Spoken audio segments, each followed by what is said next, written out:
Om Namo Bhagavate Vasudevaya. Om Namo Bhagavate Vasudevaya. Narayana Namaskritya Naram Chaiva Narottamam Devim Saraswatim Vyasam Tato Jayamudire Nashtaprayeshu Abhadreshu Nityam Bhagavata Sevaya Bhagavati Uttam Shloke Bhakti Bhagavati Naistiki. So continuing with the discussion on Srimad Bhagavatam, Canto 2, Chapter 10. Bhagavatam is the answer to all questions. Text number 36 onwards. So Shukdev Goswami is further speaking to Parikshit Maharaj.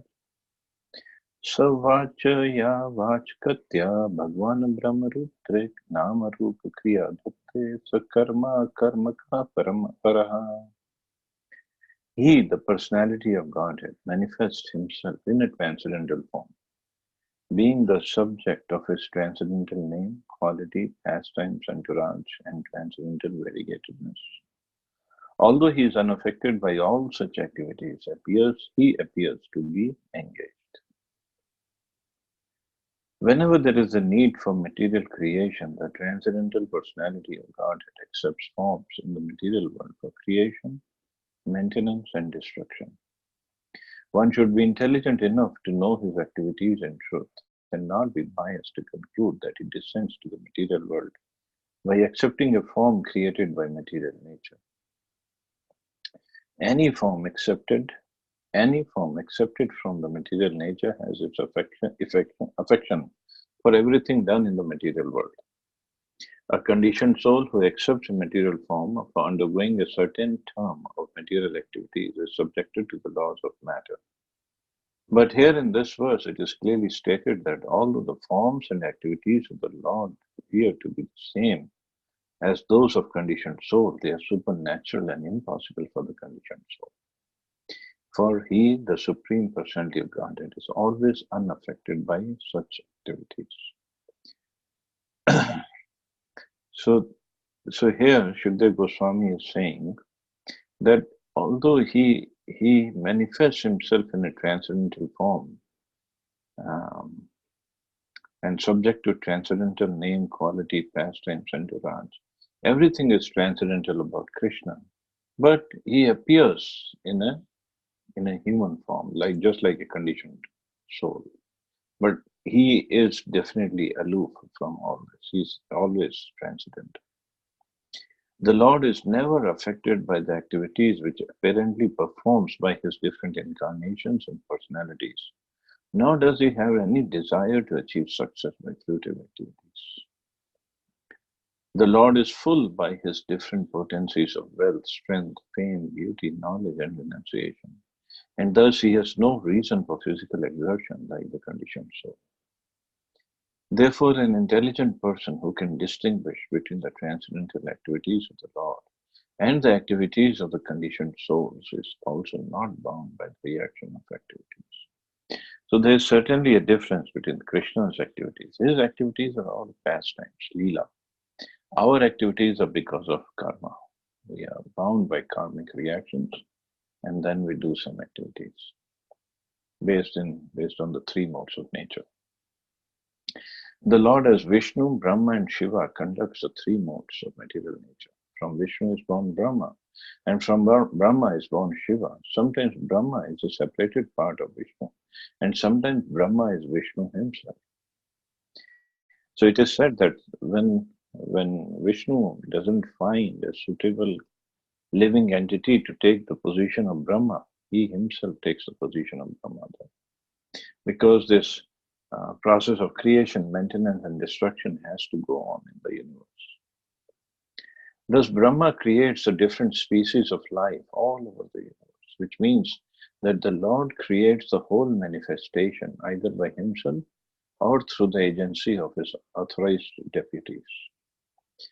And Shiva, like we'll study later, Shivji does the destruction, but he doesn't do the destruction on his own. He gets the knowledge and power to do so from Sankarshan himself. And Vishnuji maintains the whole universe. So basically everything is taken care of by Lord Vishnu himself. but still he is aloof from all these activities. Text 37 through 40. Prajapatin Manun Devan Rishin Pitriganan Petak Siddhacharan Gandharvan Vidyadhra Surjuyakam Kinnara Saraso Nagan Sarpan Kimpurushan Naram Matri Raksha Pishachansha Preta Bhuta Vinayakam Kushnamando Madveta Lan Yadudhanan Grihanapi Khagan Rigan Pashun Vrikshan Girindrip Sarisripan Dvividhaश्चतुर्विधा ये अन्ये जलस्थल नभोक्सः कुशला कुशला मिश्रः कर्मणां गत्यस्त्विमः. O king, know from me that all living entities are created by the Supreme Lord according to their past deeds.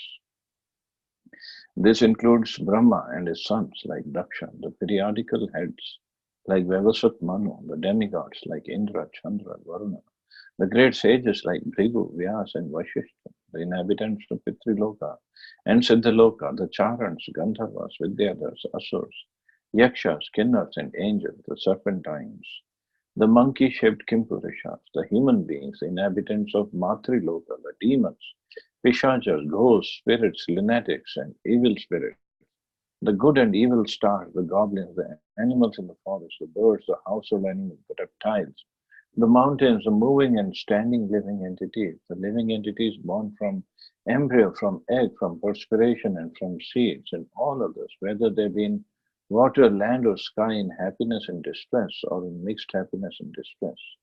All of them, according to their past deeds, are created by the Supreme Lord. So, Parikshit Maharaj had asked this question about the activities of the Supreme Lord, and Shukdev Goswami giving some example of these. That in the creation that we see, everything is created by the Supreme Lord, either by as Vishnu, as Brahmaji himself, or through Brahmaji, like Brahmaji does the secondary creation and Vishnu does the primary creation. The varieties of living entities are mentioned in this list, and with no exception from the topmost planet down to the lowest planet of the universe, all of them in different species of life are created by the Almighty Father, Vishnu. Therefore, no one is independent of the Supreme Personality of God. In the Bhagavad Gita, the Lord therefore claims all living entities as his offsprings in the following verse. Sarva yonishu konteya murteya sambhavantiya tasam brahmadhyonir aham bij pradahpita. The material nature is compared to the mother. Although every living being is seen to come out of the mother's body, it's still a fact that the mother is not the ultimate cause of such a birth. The father is the ultimate cause of birth. Without the father's seed, no mother can give birth to a child. Therefore, the living beings in different varieties of forms and positions within the innumerable universes are all born of the seeds of the Almighty Father, the personality of Godhead, and only to the man with a poor fund of knowledge they appear to be born of the material nature. So here Prabhupada is saying the material nature is compared to mother, because from mother comes the ingredients for the body. But the seed, the soul, is given by the father. So here is the same thing. Father or Vishnu gives the soul. From the soul comes from him. All the Jivatmas are living in the body of Mahavishnu at the time of annihilation. And the mother nature provides all the ingredients for the body. Although all the ingredients come from Vishnu himself originally, but even if we want to go it this way, so Mother Nature provides the body, but real seed comes from the Father. Being under the material energy of the Supreme Lord, all living entities, beginning from Brahma down to the insignificant ant, are manifested in different bodies according to their past deeds. So according to their deeds, previous lives, they get the body, this life. And there are so many different bodies mentioned here. Actually, it is 8,400,000 species. The material nature is one of the energies of the Lord. The material nature is inferior in comparison to the living entities, the superior nature. The superior nature and inferior nature of the Lord combine to manifest all universal affairs. So that's how all the universal activities happen, because the superior nature, which is the soul, combines with the material nature, and then they get the body, and then the activities in the universe start. Some of the living entities are relatively happy in better conditions of life, whereas others are in distressed conditions of life. But factually, none of them are actually happy in material conditions of life. No one can be happy in prison life, although one may be a first class prisoner or another a third class prisoner. The intelligent person should not try to be promoted from third class prison life to first class prison life, but should try to be released from the prison altogether. One may be promoted to first class prisoner, but the same first class prisoner is again degraded to a third class prisoner in the next term. One should try to be free from prison life and go back home, back to Godhead. That is a real goal for all types of living entities. So here Prabhupada is explaining, so somebody could be very happy in this life. So he could be in the first class prison, and somebody could be in really distress. He could be in third class or maybe lower class prison. But nonetheless, they are in the prison house. So there's a story goes like that. Once the king of a country, he felt very compassionate towards the prisoners in the jail. So he went to the jail, and the jailer and all the officers of the jail, they made an announcement in the jail that the king is coming today, and he is feeling very compassionate and very merciful. So whatever the prisoners want, they can ask from him, and he will fulfill their desires. So everybody was happy. They were waiting for the king to come, and the king came at his time. He went to the first prison cell, and he asked the prisoner, and prisoner said, "Oh, I'm suffering a lot. It's too hot in here. Why don't you put a fan in my cell?" King said, "Okay, so be it." Went to the next one. "Oh, king, I don't get proper food. Please make sure I get proper food every day." King said, "Okay, so be it." Third prison. "Oh, king, my prison cell is very dirty. Please make sure you give the order to the jailer and everybody that they send a nice cleaning person every day." Okay. Fourth person, "Oh, king, I don't get proper light and air in my room, so please ask them to make a window in my prison cell." Okay, so be it. And similarly, he went to so every prison cell, and every prisoner just asked for some condition to be taken care of in the prison cell. But the problem was nobody asked him to get out. That, "Oh, king, please get me out of here." Because they were just so used to this prison cell. They just never thought there's a better life outside, though there could be a better life outside. So same thing is with us. Even if Krishna comes himself, Krishna says, "Sarv dharman parityaja mam ekam sharanam vraja aham tvam sarva bhevyo mokshayami ma shucham." And man bana bhav mad bhakto. Just become my devotee and you will come back to me.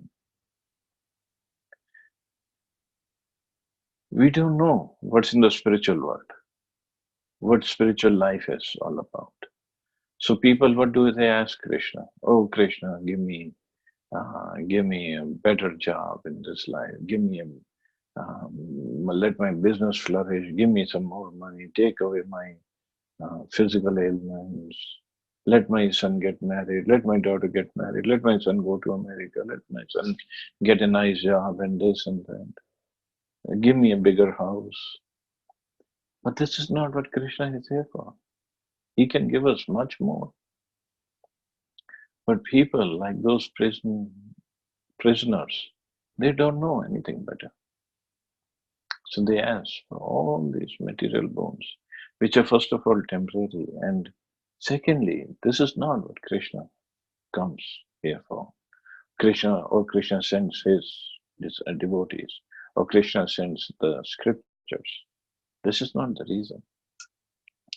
But since we don't know anything better, we ask for these paltry benedictions. So what can Krishna do? Text 41. Sattvam rajastama iti tisrasur narika tatrapi kakashauragam vidyante gatyastridha yada kakataronyabhyam subhav upahanyate. According to the different modes of material nature, the mode of goodness, the mode of passion, and the mode of ignorance, there are different living creatures who are known as demigods, human beings, and hellish living entities. O king, even a particular mode of nature being mixed with the other two is divided into three, and thus each kind of living creature is influenced by the other modes and acquires its habits also. The living entities individually are being conducted by a particular mode of nature, but at the same time there is every chance of their being influenced by the other two. Generally, all conditioned souls in the material engagement are influenced by the mode of passion, because every one of them is trying to lord it over the material nature to fulfill his individual desire. But in spite of the individual mode of passion, there is always a chance of being influenced by the other modes of nature by association. If one is in good association, he can develop the mode of goodness, and if in bad association, he may develop the mode of darkness or ignorance. So one could be born in a particular mode of nature, which is prominent, but by association, he can change the influence of these modes, and he can change the mode he's acting in altogether. Nothing is stereotyped. One can change his habit by good or bad association, and one has to become intelligent enough to discriminate between good and bad. The best association is the service of the devotees of the Lord. And by that association, one can become the highest qualified man by the grace of the Lord's pure devotees. So here Prabhupada is clearly saying the best association is not just the best association with the devotees of the Lord. He said the best association is a service of the devotees of the Lord. Only by serving the Lord's pure devotees, we can get the mercy. And once we get the mercy, we can transcend the three modes. And Prabhupada gives the example of Narad Muni. As we have already seen in the life of Srila Narad Muni, he became the topmost devotee of the Lord simply by the association of pure devotees of the Lord. By birth, he was the son of a maid servant and had no knowledge of his father and no academic education, even of the lowest status. But simply by associating with the devotees and by eating the remnants of the foodstuff, he gradually developed the transcendental qualities of the devotees. By such association, his taste for chanting and hearing the transcendental glories of the Lord became prominent. And because the glories of the Lord are non-different from the Lord, he got direct association with the Lord by means of sound representation. So by the association, he got what? He got taste of chanting and hearing. That is the most important benediction one can get by association. Association doesn't mean that, most of the times what people do generally, I have touched the lotus feet of Guru. I have put the dust of the lotus feet of Guru on my head and my work is done. That's it. I don't need to do anything else. Or Guruji, you please come to our house and please bless our house. Guruji, you please come to our house and have prasadam in our house. And afterwards, nothing. No. Well, it's always good to invite a devotee and serve him, no doubt. But the real purpose of that service is to develop taste for chanting and hearing. Then it is a real association. Otherwise, you're just associating with the form of the of the devotee, not with the substance. We're not taking the substance. So if we develop taste for chanting and hearing the transcendental glories of the Lord, and we develop a taste, more taste for service, that is a real association. That is a real benefit of associating with the devotees of the Lord. And because the glories of the Lord are non-different from the Lord, he got direct association with the Lord by means of sound representation. Similarly, there is a life of Ajamil, sixth Canto, who was the son of a Brahmin and was educated and trained properly in the discharge of the duties of the lowest quality. And trained properly in the discharge of duties of a Brahmin, but who, in spite of all this, because he contracted the bad association of a prostitute, was put into the path of the lowest quality of a Chandal, or the last position for a human being. Therefore, the Bhagavatam always recommends the association of the Mahat, or the great soul, for opening the gate of salvation. To associate with persons engaged in lording it over the material world means to enter into the darkest region of hell. So to associate with persons engaged in lording it over the material world means the materialistic people. They're all trying to make so much money that they all want to control, um, control, to have the think that the material world is their property, to enjoy this material world. That's demonic, actually. That's what we'll study in the 16th chapter of Bhagavad Gita when we study the demonic and divine nature. So to associate with such kind of people means we also get those kind of vibrations, those kind of consciousness will develop. And that is not the right consciousness of the soul. Soul wants to serve the Lord. And we develop consciousness of enjoying the property of the Lord. That is demonic. One should try to raise himself by the association of the great soul. That is the way of the perfection of life. And that is why in the association, and one more thing that one has to be very careful of is the food that we eat, the water we drink.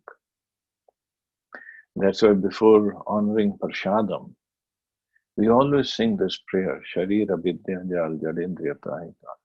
So one should, I'll try to post it on a group. The prayer and the meaning of it. Actually, it's a wonderful prayer if you really go into the meaning of that prayer.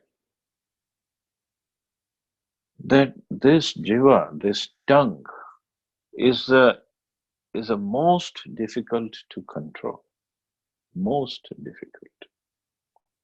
And once we feed this tongue the prashadam of the Lord, that's why it is said again and again, Jaisa an vaisa man, Jaisa pan vaisi var. That our mind will be controlled if we just take prashadam only. And of course, association, in the association and we chant, and here that controls the mind, but the eating part, which everybody does, no matter what, no matter which species of life, everybody has to eat food. So that food has to be prashadam. Then we can make some progress. If we eat food prepared by karmis, or in a restaurant, regularly if we eat, just like once I think I posted that lecture also, but once I was listening to Shivani Didi, and she beautifully explained that when we are at home, or Radha Prabhu and Abhishek Prabhu, we all had wonderful experience of going to Barsana and eating these wonderful rotis cooked by these Brajvasis. And we can go on eating, although they are thick rotis. And Radha Prabhu last time when we went, he said, at home I cannot even eat more than one or two, and here I cannot stop eating. Because those rotis, yes, it's pure grains uh, um, grown in Braj, but again the roti is made by devotees of the Lord who are Brajvasis. They have only love for Krishna. And they love the devotees who come to their house. So just like when our mother is cooking, even though non-devotee or doesn't matter, when the mother is cooking for her child, she cooks with so much of love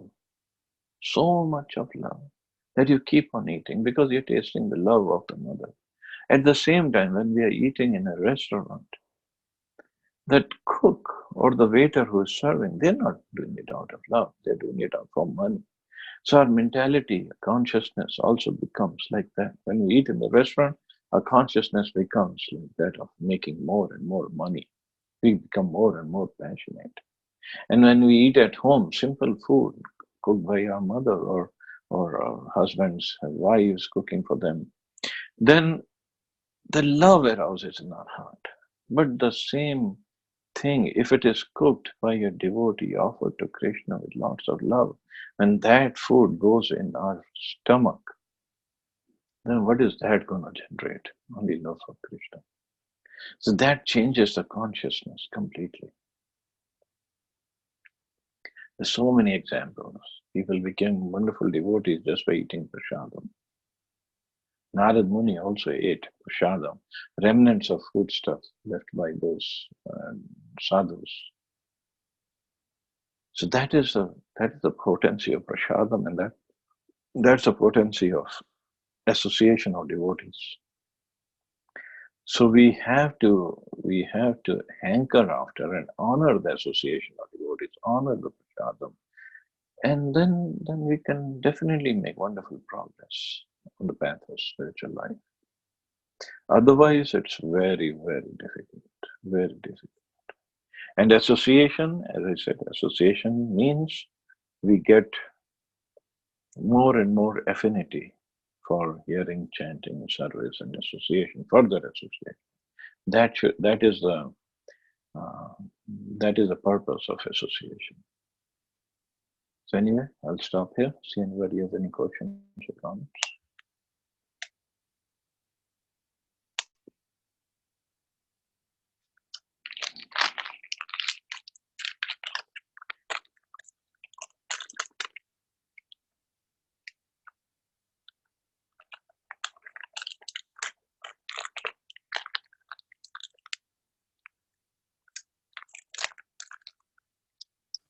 Prabhuji, Hare Krishna. Hare Krishna. Prabhuji, a little funny while you were explaining about the prasadam, what is the bhav, and that one explanation you gave when you were in Barsana every morning, had those thick chapatis from the from the people of Braj. Yeah. And at the same time, when we eat those rotis at home, we don't feel like, sometimes we say, okay, one tea is enough. So I was just explaining this to my mom, who's sitting beside me, and she said, she gave me a logic here. She said, I think you are traveling outside. That could be the reason you are more hungry and you eat more prasadam. I mean, she was just trying to prove herself that at home also you can cook my handmade chapati. So, so a little funny here, but No, I won't compare that to mother's cooking or wife's cooking because mothers always have love for their kids. So absolutely. I meant like if there is no love and the person is cooking, you cannot feel hungry. Yeah. That's the difference. And sometimes, Prabhuji, there is no taste also. Even if you put everything, I mean, all the masalas from the market, you put it and everything, you cook it well. But if you don't have that power, that love, nature of cooking, then the person who's eating doesn't have the taste. You don't feel like you say it's not acha nahi bana. So, Yeah. And we have seen in Barsana, they give us just rotis. That's it. Sometimes no sabji, nothing, no achar, nothing, and still we relish it. That's the real taste. Prabhuji, same thing about when we visit to GK1 in ISKCON, the khichdi prasadam which they distribute. It's so amazing. Just simply cooked, but it's so amazing. You can have 1, 2, 3. You just feel like having more than 4, 5 of it. I don't know. That's what I feel. Yeah, so Yeah, delicious. that is true. That is true. And that's why just imagine the devotees in the beginning of ISKCON when Prabhupada himself used to cook and feed them. How much they did for Prabhupada afterwards. It's amazing. They completely changed. And Prabhupada would personally feed them by his cooking. I don't think any other devotees had this opportunity to eat what Prabhupada himself cooked, as much as those devotees in the beginning days.